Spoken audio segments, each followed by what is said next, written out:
pessoal, boa tarde a todos. Vamos dar início a mais uma live aqui da nossa casa, lá Espírita Maria Dolores. Hoje com a presença do nosso irmão João Paulo, do NEASA, lá de Arco Verde, uma cidade muito querida, e um centro muito querido nosso, que faz um belo trabalho, especialmente com as crianças lá de Arco Verde, as crianças que precisam de um apoio, né? Então, ficamos muito felizes, viu, João Paulo, de receber você aqui para Prazer, amigo. conosco, viu? Seja muito bem-vindo. Obrigado. Prazer, amigo.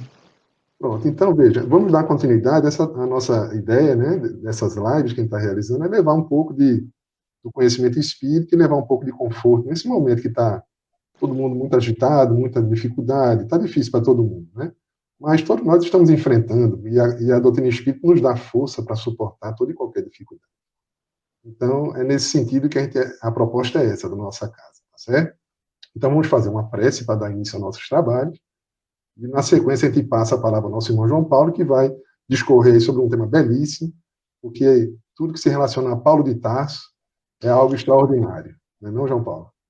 Verdade. Aliás, você tem um nome muito bom, João Paulo. Dois grandes apóstolos no nome, né? Já começou muito bem.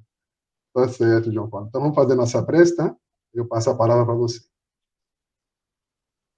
Senhor Jesus, querido amigo, muito obrigado, mestre, por tudo que o Senhor nos tem oferecido, pelas oportunidades benditas da vida, inclusive pelas lutas que nos fazem crescer.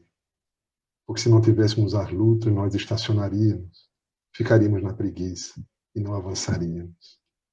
Então nos ajuda, Senhor, a compreender os desígnios do Pai em nossas vidas, para que possamos ser verdadeiramente felizes.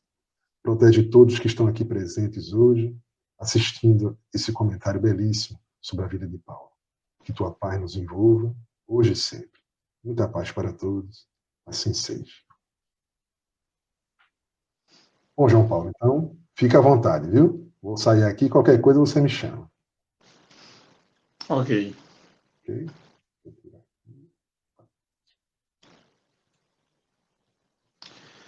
Meus prezados irmãos, minhas prezadas irmãs, que a paz e o amor do Cristo se faça presente em nossos corações, em nossos lares, hoje, amanhã e sempre.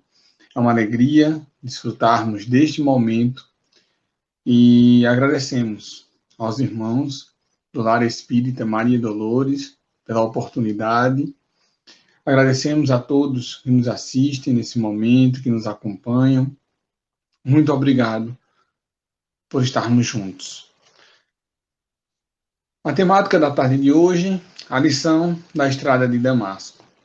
E aí lembramos da grandiosidade do trabalho mediúnico de Chico Xavier. Mais de 400 obras psicografadas. Diversos espíritos se utilizaram dessa ferramenta mediúnica do querido Chico para nos trazer diversos temas, diversos assuntos. Destacamos o trabalho trazido pelo Espírito Emmanuel, por sinal, o guia espiritual de Chico Xavier. Emmanuel trouxe, através da Faculdade Mediúnica de Francisco Cândido Xavier, mais de 200 obras. E aí são belíssimas, profundas, esclarecedoras. E aí a gente conhece alguns grupos dessas obras. E aí gostaria de destacar aquele grupo conhecido como os romances de Emmanuel. Romances esses que Emmanuel trouxe, através de Chico, entre a década de 30 e de 50 do século passado. 5 obras ao todo. Surgiu em 1939, o primeiro dos romances, intitulado Há 2000 anos. No ano seguinte, 1940, surge o segundo livro desse conjunto de obras, que são os romances. Surge o tema 50 anos depois. Em 1941, surge Paulo e Estevão, que, por sinal, é a base do nosso estudo na tarde de hoje.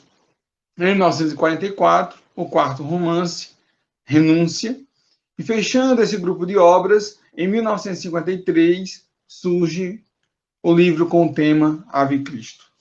Obras belíssimas, da parte literária, da parte histórica, da parte cultural, mas merece o nosso destaque. E mais ainda a nossa atenção à beleza e profundidade doutrinária. A beleza e a profundidade dos ensinos de Jesus, contidos nessas 5 obras espetaculares.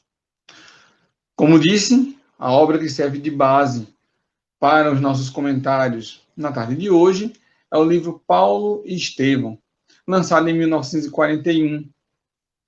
Livro que nos traz essa trajetória, primeiramente de Saulo, depois a sua conversão, continuando a trajetória desse espírito, agora com outro nome, como Paulo de Tarso. Claro que além de trazer essa figura importantíssima de Paulo de Tarso, a obra nos traz também diversos personagens que nos enriquecem de conhecimento e de exemplos de vida, como Abigail, como Estevão, como Ananias e tantos outros que são narrados através da fala de Emmanuel na obra e que realmente merece nosso cuidado de leitura, de uma leitura atenta, reflexiva, meditativa e um profundo estudo também.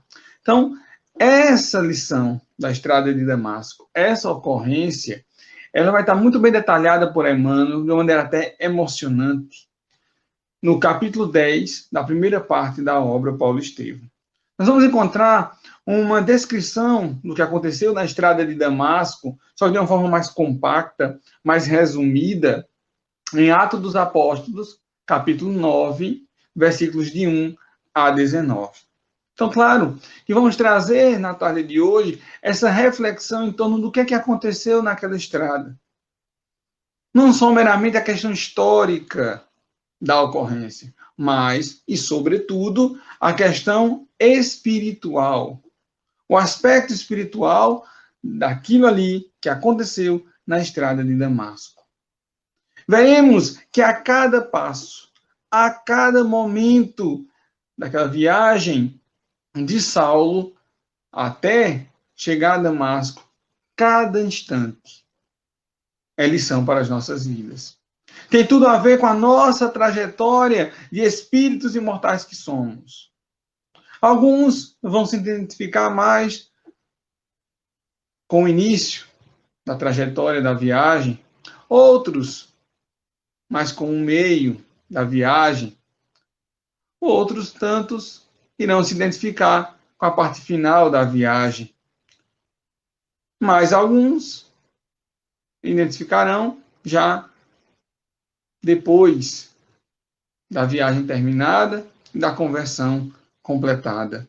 Mas são lições preciosas que precisamos refletir e, como sempre, como proposta do conhecimento espírita, compreender, assimilar e fazermos essa reflexão como, onde e quando utilizarmos esse conhecimento doutrinário espírita, que é o cristianismo redivivo, nas nossas vidas, no nosso dia a dia, como ferramenta de facilitar a vida, de saber encarar as coisas como devemos encarar, resolver como devemos resolver, se portar como devemos nos portar, para conseguir construir aquilo que todos nós almejamos, que é a paz, a felicidade e a harmonia.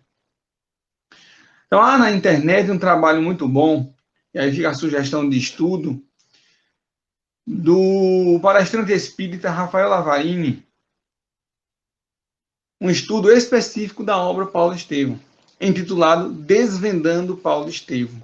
Merece a nossa atenção, quem desejar, e aí indico que acompanhem esse estudo bastante enriquecedor.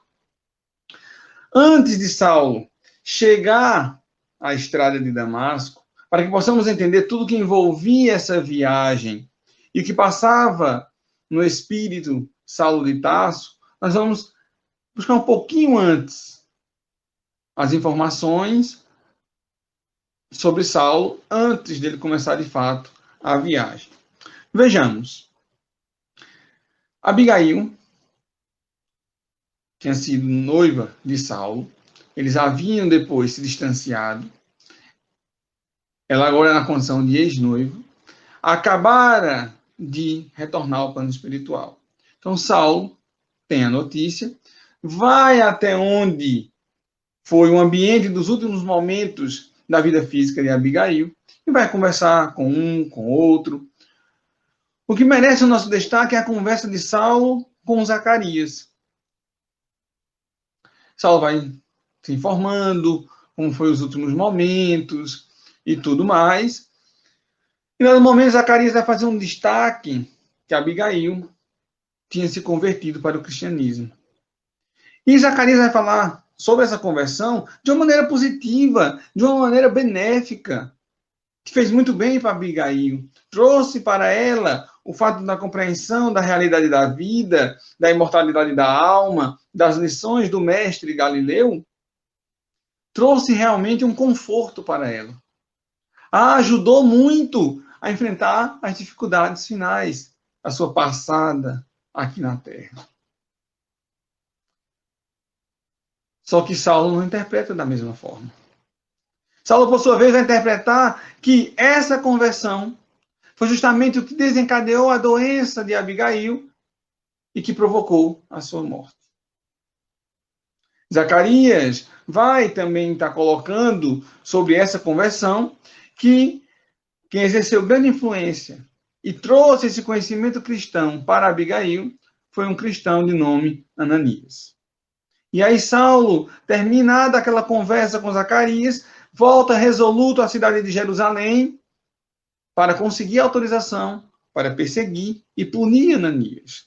Porque na cabeça de Saulo, aquela conversão ao cristianismo foi a causa da morte de Abigail. E como também, além de conseguir essa autorização, localizar onde estava Ananias. E Saulo consegue as duas coisas. Consegue a permissão do Sinédrio para poder perseguir Ananias e também descobre que Ananias encontrava-se em Damasco. E eis então que vai estar junto com mais dois companheiros e partem nessa viagem para Damasco. Nesse trajeto, já no início da viagem, Saulo está muito pensativo, muito reflexivo. Diversas questões pairavam na sua mente, lhe causando profunda reflexão e também profunda perturbação. Porque ele não encontrava até então respostas. E essas perguntas só aumentavam, fervilhando ainda mais em sua mente. Permitam fazer a leitura da obra Paulo Estevão, para que não percamos nenhum detalhe da tão bem colocada narrativa de Emmanuel, nos trazida pelas mãos abençoadas de Chico Xavier. Saulo já tinha iniciado a viagem, Saulo já estava a caminho, sua mente estava em polvorosa. Emmanuel vai descrever o estado mental de Saulo. Onde então, se perguntava Saulo, a paz espiritual que tanto almejava nos esforços comuns? Por mais energias que despendesse, via-se como um laboratório de inquietações dolorosas e profundas. Sua vida assinalava-se por ideias poderosas, mas no seu íntimo lutava com antagonismos irreconciliáveis. As noções da lei de Moisés pareciam não lhe bastar a sede devoradora. Os enigmas do destino empolgavam-lhe a mente. O mistério da dor e dos destinos diferenciais crivavam de enigmas insolúveis e sombrias interrogações. Entretanto, aqueles adeptos do carpinteiro crucificado ostentavam uma serenidade desconhecida. A alegação de ignorância dos problemas mais graves da vida não prevalecia no caso, pois Estevão era uma inteligência poderosa e mostrara ao morrer uma paz impressionante, acompanhada de valores espirituais que o infundiam assombro. Saulo, o rabino judeu, estava reflexivo, meditativo, mas também se encontrava perdido. Ele, tão fiel a Moisés, dedicava com tanta energia, tanta paixão a defender a lei mosaica, o Velho Testamento, mas não encontrava paz. E ao observar aqueles cristãos que para eles Saulo eram criaturas miseráveis, deploráveis, mas que por sua vez demonstravam a paz, exteriorizavam a paz que ele tanto queria e não tinha, e não conseguia desenvolver.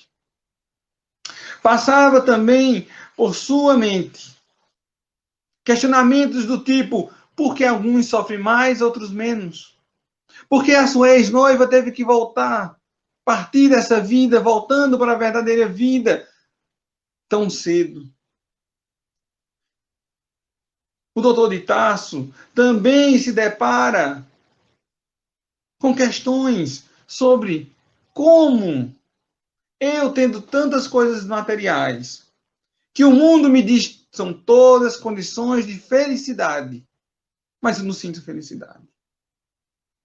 E Saulo ficava com essas interrogações. Por exemplo, Saulo era rico, era bonito, era jovem, tinha muito conhecimento intelectual, tinha prestígio social, tinha poder, tinha influência, mas não tinha paz, mas não tinha harmonia. E aí ele começa com essas questões mentais, com todo esse agitar na sua mente, a caminhar para a descoberta dos verdadeiros valores espirituais. Podemos dizer, então, que nesse momento, os pilares que sustentavam aquela personalidade, que eram o pilar do orgulho, do egoísmo, da vaidade e da prepotência, começava a trincar, começavam a rachar. Porque aquele espírito começava a deslocar-se do materialismo, dos cultos exteriores, para a compreensão da necessidade do aspecto espiritual. Começa, já que estava se questionando, mas também começa a descobrir, porque ele perguntava para onde caminhar. E começa a descobrir. E aí fazemos esse primeiro paralelo com as nossas vidas. Quantos e quantos irmãos e irmãs não se encontram nessa condição? Com essas questões. Porque uns morrem mais cedo, outros mais tarde, uns sofrem mais, outros sofrem menos. Por que estamos atravessando essa pandemia? E tantas outras questões. Quantas outras pessoas nós não vamos encontrar buscando de uma maneira desesperada as coisas materiais?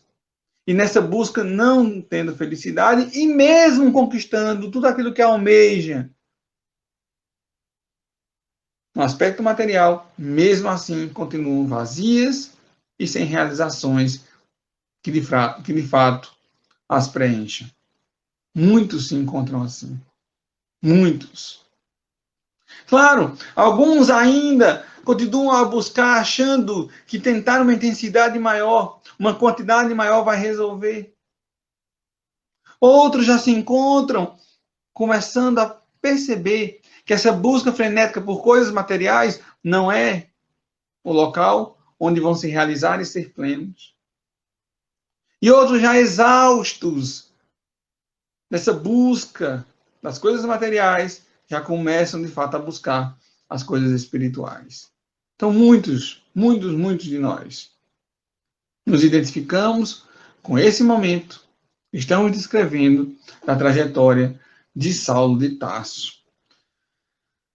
É obrigatório, foi obrigatório para Saulo passar por aquele período de perturbação, de dor, de dúvidas, com um peso tão grande como aquele que ele teve que carregar, que foi a notícia da morte de Abigail, e a vivência agora, sem ela mais do plano físico, precisava de toda essa carga, todo esse peso. Ele está levando consigo nesse momento da narrativa. E aí a pergunta é, o sofrimento é um caminho obrigatório para nós, para que possamos avançar? Não. O sofrimento é uma segunda instância, porque há uma primeira instância, há uma primeira forma de sermos convidados. E Saulo, ele teve por diversas vezes o chamado dessa primeira instância. De uma maneira mais generalizada, digamos assim, menos impactante, mas não menos persistente, quando Saulo teve contato com diversos cristãos. Ao perceber a alegria de viver, a paz interior, a maneira como se portavam diante da vida, tudo isso já era chamado do amor para que Saulo despertasse. Mas ele não despertara. Vamos trazer 3 situações de um chamado do amor para Paulo de Tarso de uma maneira mais direta, efetiva, onde mesmo assim o doutor da lei não atendeu esse chamado. Primeiro deles, Saulo vai assistir uma pregação na Casa do Caminho. A Casa do Caminho era um local fundado e mantido pelos cristãos para atender diversos necessitados, das mais variadas necessidades. E, claro, junto com essa assistência, vinha também o alimento espiritual. Haviam ali pregações, ensinos do Evangelho de Jesus. Então, num dia desses de pregação, justamente uma palestra realizada por Estevão, primeiro mártir do cristianismo, e um dos maiores oradores do cristianismo. Estevão estava realizando a palestra e Saulo teve a oportunidade de acompanhar. E não se sentiu tocado em nada. Pelo contrário, zombava de Estevão.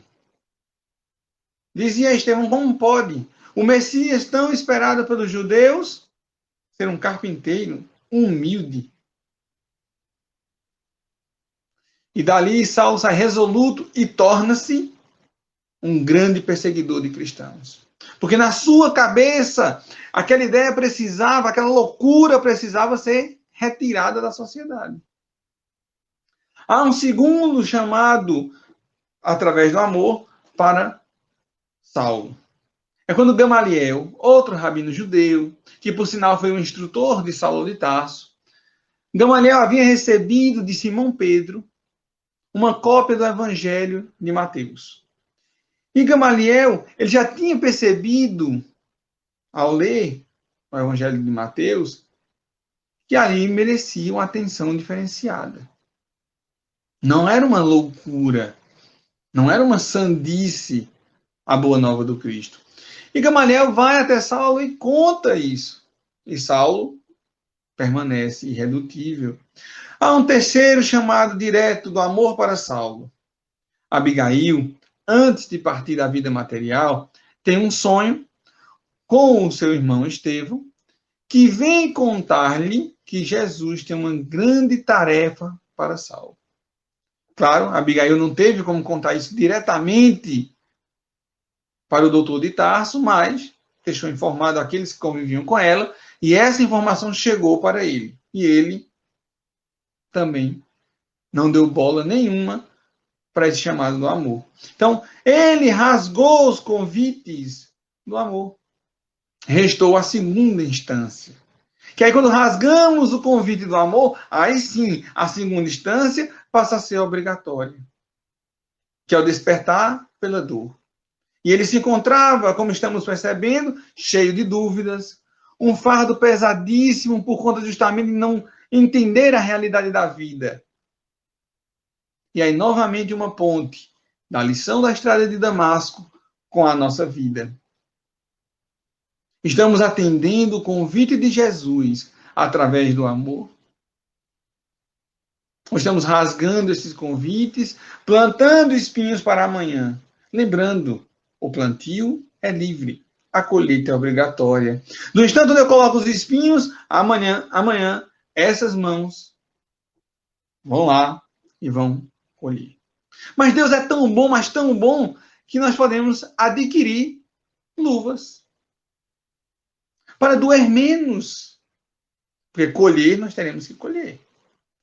Através da ação no bem, é que eu construo essas luvas protetoras das minhas mãos na hora de colher os espinhos. E aí está lá no Evangelho do Cristo. O bem que se faz, apaga o mal que se fez. Ninguém tem como proposta reencarnatória sofrer. Ah, você vai reencarnar para sofrer. Não. A proposta da reencarnação é de aprendizado, é de crescimento espiritual, é de reparação, caso tenhamos dos equivocados no passado. É sempre aprender, tirar lição. E quando optamos por seguir o caminho correto, o sofrimento, ele se vai. Lembremos de Kardec no livro Céu e Inferno. Caminho para a reparação do erro. Arrependimento, expiação e reparação. Quanto antes arrependimento e reparação, menor a expiação. E vinculando com o Evangelho, o bem que se faz, apaga o mal que se fez. Segue Emmanuel na sua belíssima narrativa, dizendo o seguinte: em dado instante, todavia, quando o mal despertara das angustiosas cogitações, sente-se envolvido por luzes diferentes da tonalidade solar. Tem a impressão de que o ar se fende como uma cortina, sob pressão invisível e poderosa. Intimamente, considera-se como presa de inesperada vertigem, após o esforço mental persistente e doloroso. Quer voltar-se, pedir o socorro dos companheiros, mas não os vê, apesar da possibilidade de suplicar o auxílio. Jacó, Demétrio, socorram-me, grita desesperadamente. Mas a confusão dos sentidos lhe tira a noção de equilíbrio e tomba do animal, ao desamparo sobre a areia ardente. Lembrando que o episódio se dava por volta de meio-dia.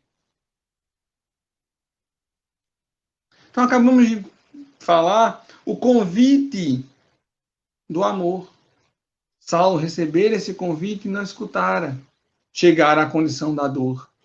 Igualmente para nós, o convite do amor chega direto para nós, direto. Mensagens que recebemos, áudios que recebemos, livros que nos são ofertados, palestras a que somos convidados, conteúdo nobre, edificante, elevado. Sem falar do convite do amor também nas oportunidades que desfilam diante de nós de sermos úteis, de fazermos o bem. Estamos aproveitando essas oportunidades? Ou deixando tudo isso passar? E só acordando com a dor? E aqui na narrativa de Emmanuel, Saulo agora tem uma percepção de uma mudança no ambiente. Sente como se fosse uma vertigem, cai do cavalo. Mas aqui é interessante a gente perceber essa queda de Saulo também como uma queda dele em si. Saulo cai em si, aprofunda sua análise espiritual, aprofunda o número de indagações que estão na sua mente, e podemos falar que aí sim, começa uma queda espiritual, no sentido de queda daqueles pilares que falamos agora há pouco.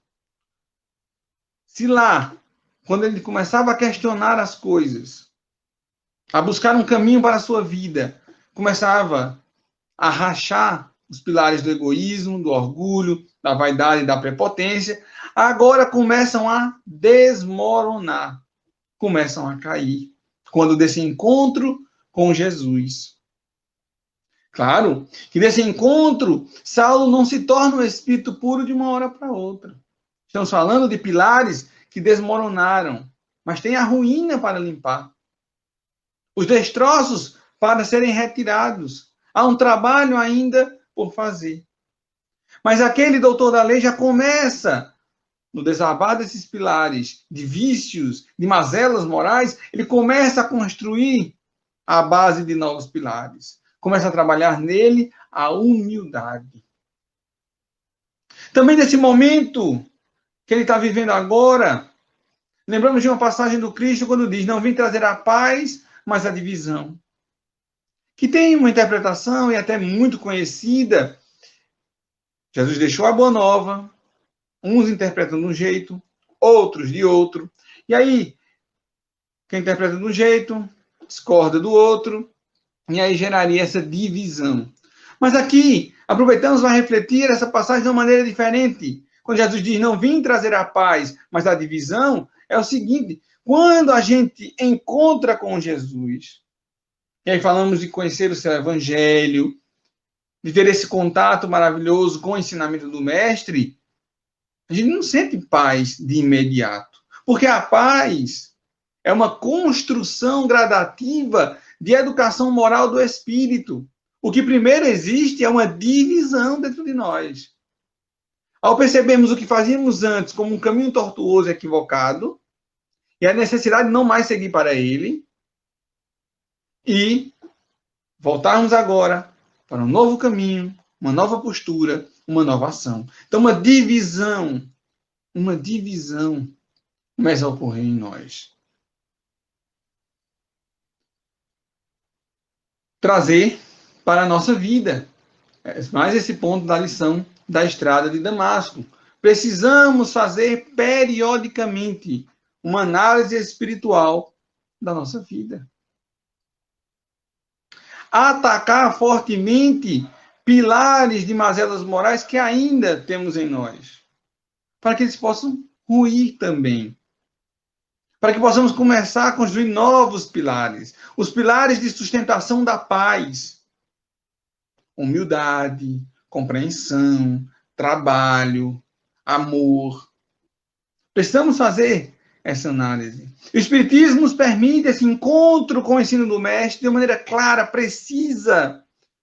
Como vemos na obra Evangelho segundo o Espiritismo, o conhecimento do Cristo ali. Depois vem Kardec e os Espíritos Superiores explicando o que é que significa. E mais, como colocar em prática no nosso dia a dia. Tão claro. Ao mesmo tempo simples, mas extremamente profundo. Simples para que possamos entender e profundo de aplicação no dia a dia. Para promover essa divisão em nós e começarmos a trilhar de fato um caminho para a paz, para a felicidade que tanto almejamos. Segue Emmanuel na sua colocação. A visão, no entanto, parece dilatar-se ao infinito. Outra luz lhe banha os olhos deslumbrados. E no caminho, que a atmosfera rasgada lhe desvenda, vê surgir a figura de um homem de majestática beleza, dando-lhe a impressão de que descia do céu ao seu encontro. Sua túnica era feita de pontos luminosos, os cabelos tocavam nos ombros a Nazarena, os olhos magnéticos, emanados de simpatia e de amor, iluminando a fisionomia grave e eterna, onde pairava uma divina tristeza. O doutor de Tarso contemplava-o com espanto profundo, e foi quando, em uma inflexão de voz inesquecível, o desconhecido se fez ouvir. Saulo, Saulo, por que me persegues? O moço tarcense não sabia que estava instintivamente de joelhos. Sem poder definir o que se passava, comprimiu o coração em uma atitude desesperada. Incoercível, sentimento de veneração apossou-se inteiramente dele. O que significava aquilo? De quem o vulto divino que entrevia no painel do firmamento aberto e cuja presença lhe inundava o coração, precípite de emoções desconhecidas. Enquanto os companheiros cercavam o jovem genuflexo, sem nada ouvirem nem verem, não obstante haverem percebido a princípio uma grande luz no alto, Saulo interrogava em voz trêmula e receosa: quem sois vós, Senhor? Aureolado de uma luz balsâmica e num tom de inconcebível doçura, o Senhor respondeu: eu sou Jesus. Então viu-se orgulhoso e inflexível doutor da lei, curvar-se para o solo em pranto convulsivo. Dizia que o apaixonado rabino de Jerusalém fora ferido de morte. Experimentando no momento a derrocada de todos os princípios que lhe conformaram o espírito e o nortearam até então na vida. Diante dos olhos tinha agora, e assim, aquele Cristo magnânimo e incompreendido. Os pregadores do caminho não estavam iludidos. A palavra de Estevão era a verdade pura. A crença de Abigail era a senda real. Aquele era o Messias. A história maravilhosa de sua ressurreição não era um recurso lendário para fortificar as energias do povo. Sim, ele, Saulo, via-o ali no esplendor de suas glórias divinas. E que amor deveria animar-lhe o coração, cheio de augusta misericórdia, para vir encontrá-lo nas estradas desertas, a ele, Saulo, que se arvorara em perseguidor implacável dos discípulos mais fiéis. Na expressão de sinceridade de sua alma ardente, considerou tudo isso na fugacidade de um minuto. Experimentou invencível vergonha do seu passado cruel. Uma torrente de lágrimas impetuosas lavava-lhe o coração. Quis falar, penitenciar-se, clamar suas infindas desilusões, protestar fidelidade e dedicação ao Messias de Nazaré.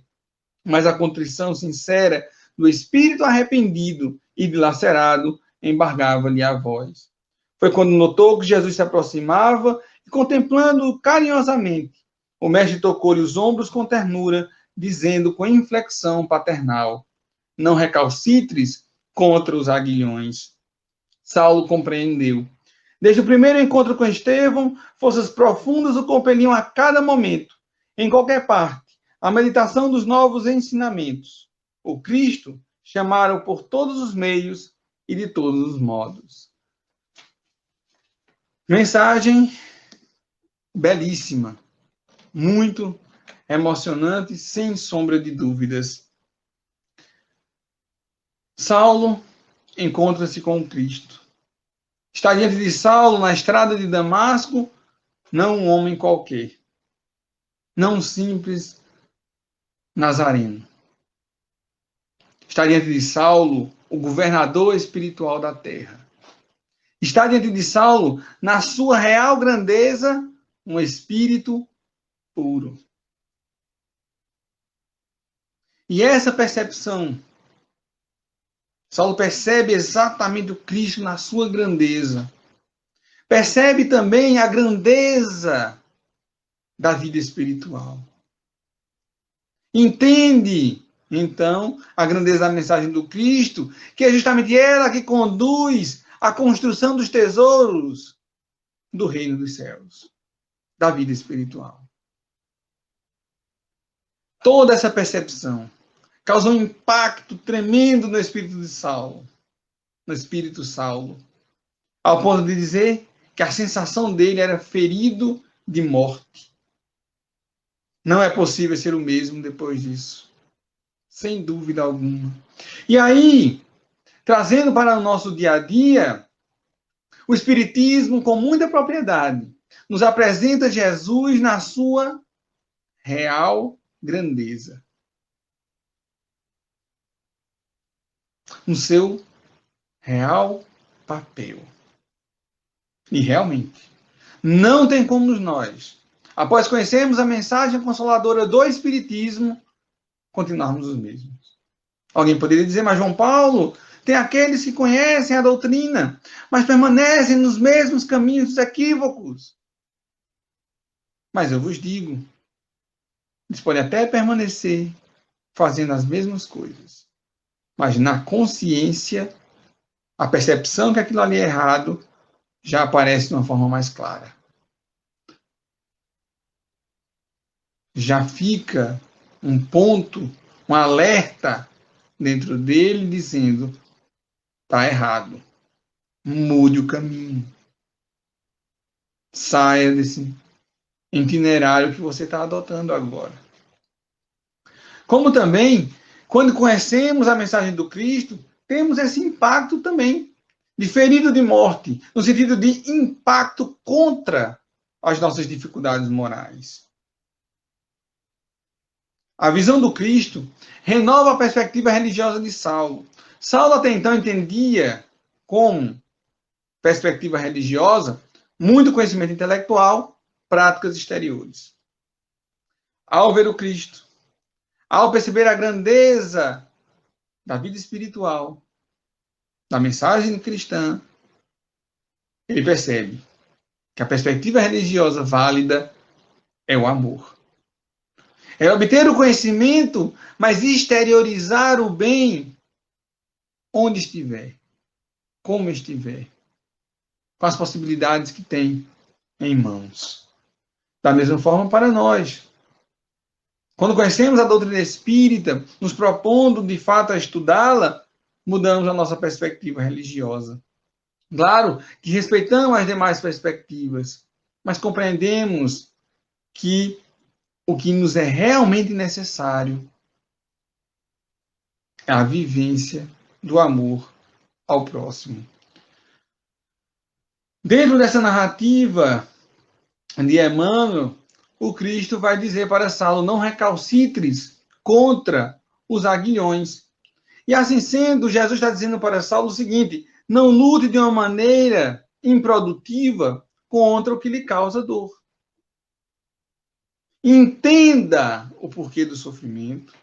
Entenda como lidar com aquilo ali.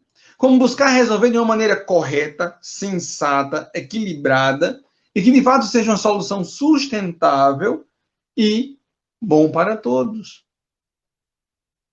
Sem prejudicar ninguém. Todos crescendo espiritualmente. Serve totalmente essa lição aplicada para Saulo, para nós. Paremos de lutar contra os aguilhões. E de reclamar, e de se queixar, e de dizer impropérios, e de transferir responsabilidades. Vamos ao capítulo 5 do Evangelho segundo o Espiritismo e vamos compreender justiça das aflições, causa das aflições. O fardo não é maior do que a força, o auxílio sempre vem, o sofrimento não é eterno.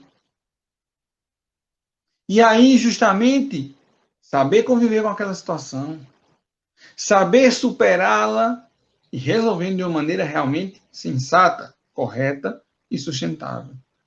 E boa para todo mundo, como falamos agora há pouco. Saulo então pergunta para o Cristo: Senhor, que queres que eu faça? Observaram a pergunta? Vou repetir. Senhor, que queres que eu faça? Saulo não coloca condição para seguir Jesus. Não pede serviço A ou B. Apenas se coloca à disposição. Buscando servir com o que tem de melhor. E aí vamos lembrar de um diálogo entre Estevão e Abigail. Num momento muito triste, muito doloroso, porque Saulo tinha conseguido a pena de morte para Estevão, que era o apedrejamento. Isso de fato aconteceu. E Abigail e Estevão estavam separados. E aí fica a sugestão da leitura do livro, para entender essa separação. Mas ali naquele momento do apedrejamento de Estevão, eles se reencontram. E Estevão pergunta: minha irmã, com quem te deixarei? Ele já nas últimas energias, e Abigail vai dizer: eu estou com Saulo. Vejam o que Estevão vai dizer sobre Saulo, justamente Saulo que tinha preparado e produzido todo aquele apedrejamento para que aquilo ali acontecesse. Estevão vai dizer a Abigail o seguinte: ser fiel a ele. E observe, olha a força, a paixão que ele tem para defender Moisés. Imagina o quanto ele vai fazer quando conhecer Jesus. Vai fazer muito. E parte para o plano espiritual. Estevão. E aí a gente vai ver. E aí também não vou dar spoiler do livro, para que vocês possam ler também. Mas sabemos do tamanho do trabalho de Paulo de Tarso. Porque realmente ele se propôs a servir e colocou o que tinha de melhor. A fidelidade à ideia. Toda a sua força, toda a sua paixão. Porque paixão, como Kardec muito bem explica, junto com os espíritos superiores, em O Livro dos Espíritos, paixão não é uma coisa ruim. É uma coisa boa.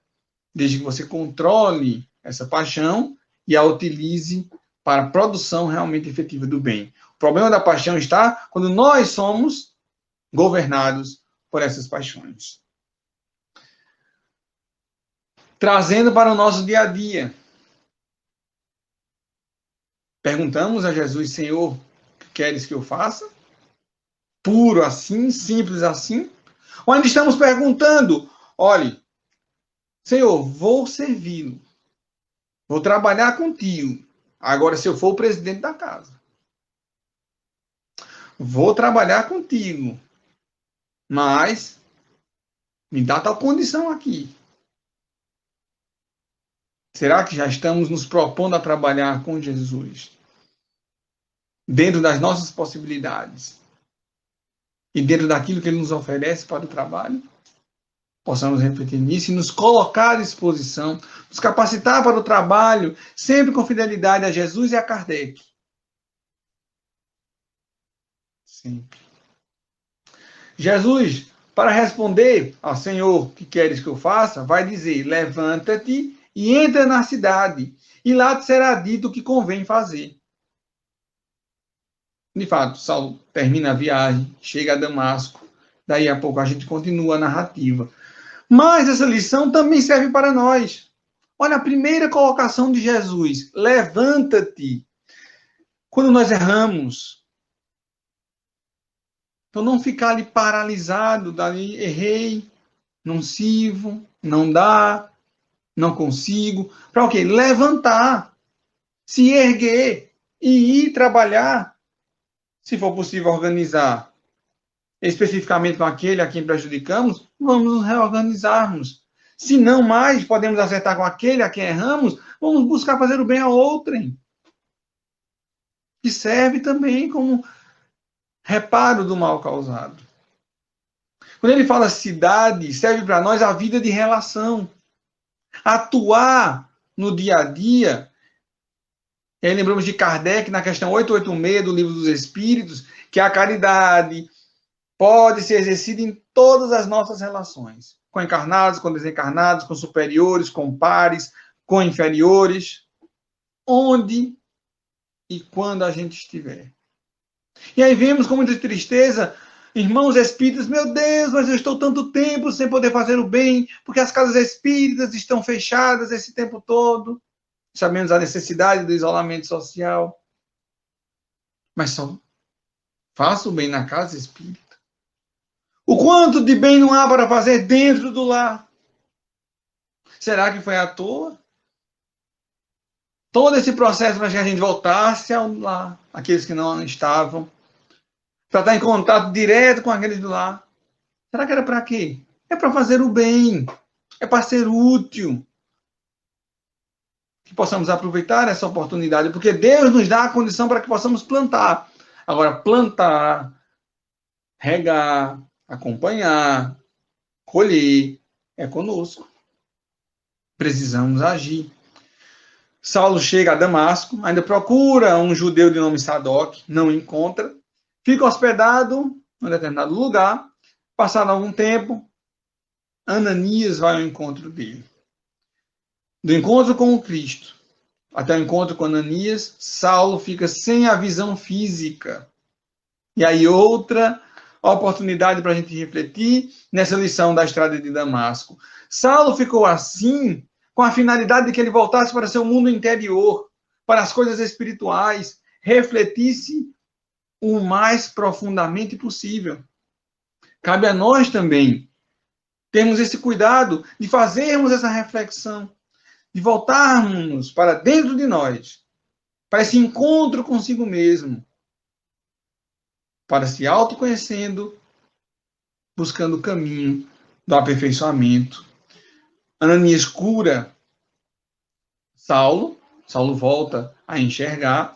E aí falamos da questão dos olhos e da necessidade de lavarmos os nossos olhos na água do amor para enxergarmos o nosso próximo como realmente devemos enxergar.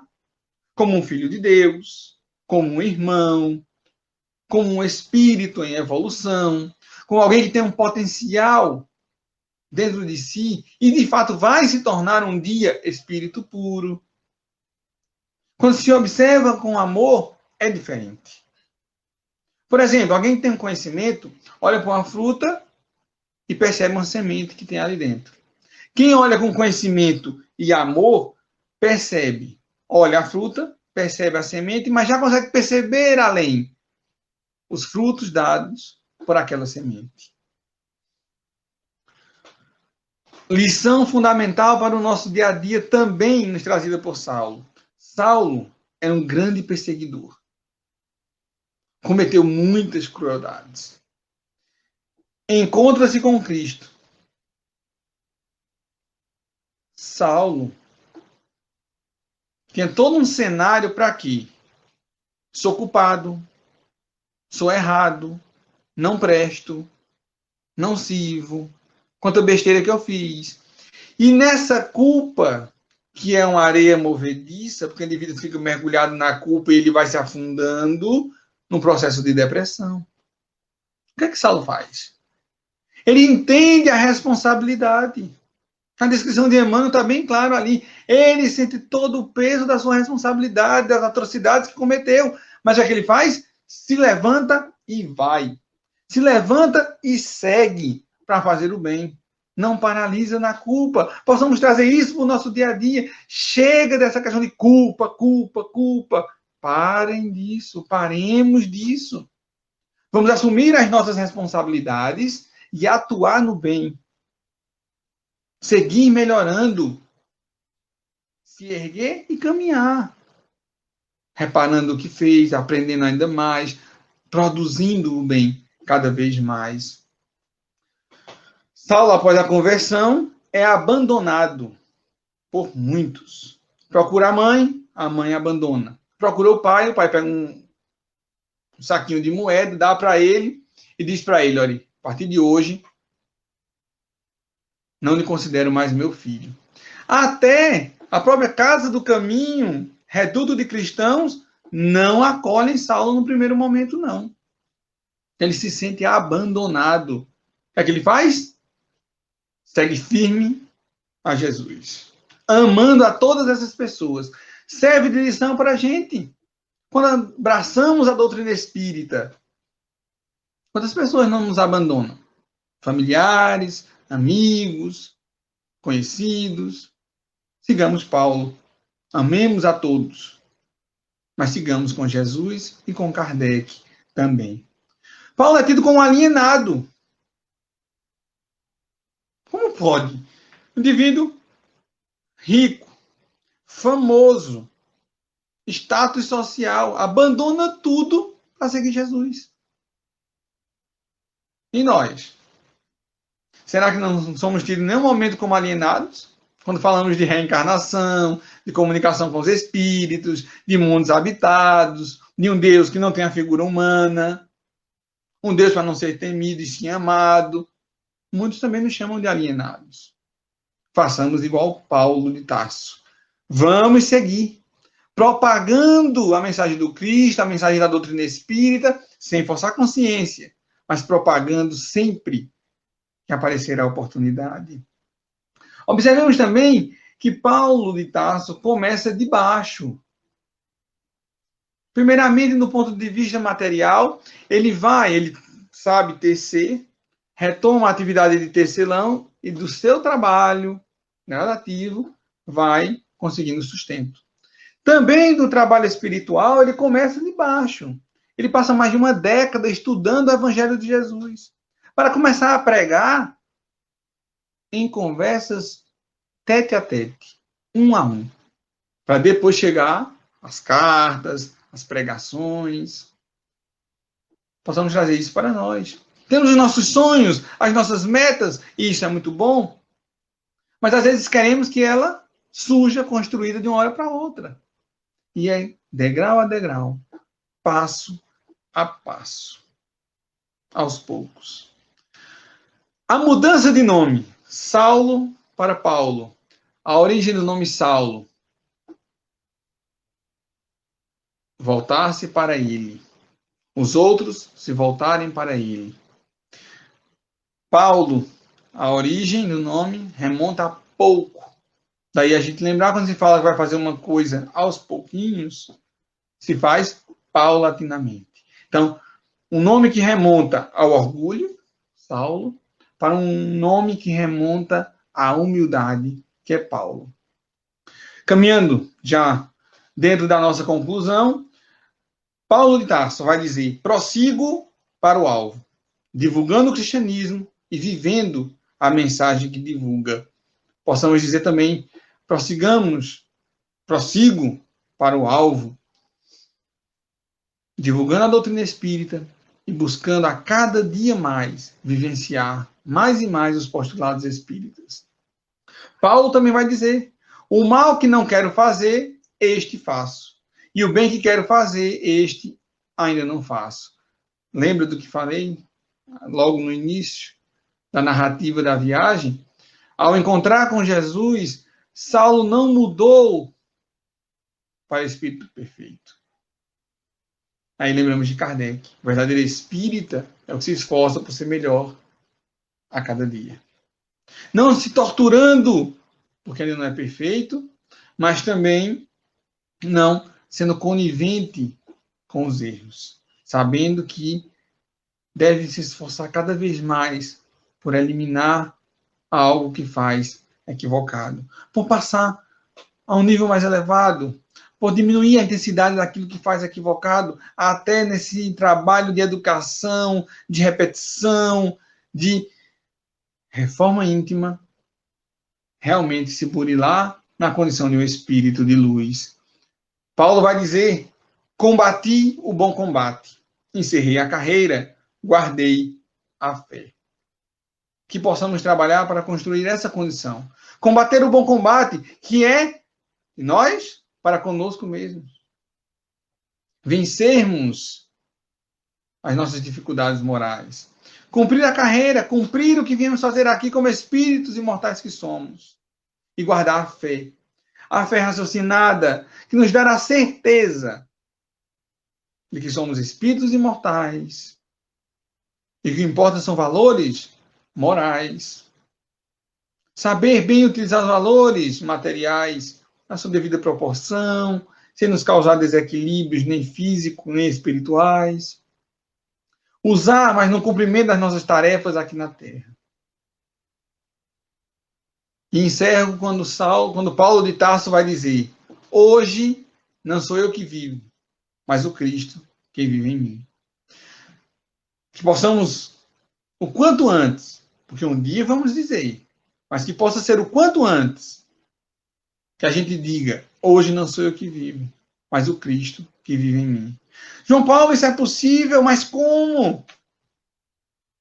Quem nos disse que isso é possível foi Jesus. Um espírito perfeito, com certeza, tem um entendimento exato da nossa capacidade. E é esse espírito puro que vai nos dizer: vós sois deuses, com D minúsculo, mas deuses, da possibilidade de fazer muitas coisas.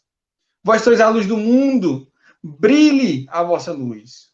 Meus irmãos, minhas irmãs, que possamos fazer a cada dia mais essa luz que há em nós brilhar e iluminar tantos que estão por aí afora precisando dessa luz, para também estimulá-los a fazer a luz de cada um brilhar. Muito obrigado por terem assistido, por terem acompanhado. Muito obrigado ao Lar Espírita Maria Dolores pela oportunidade. Um forte abraço a todos.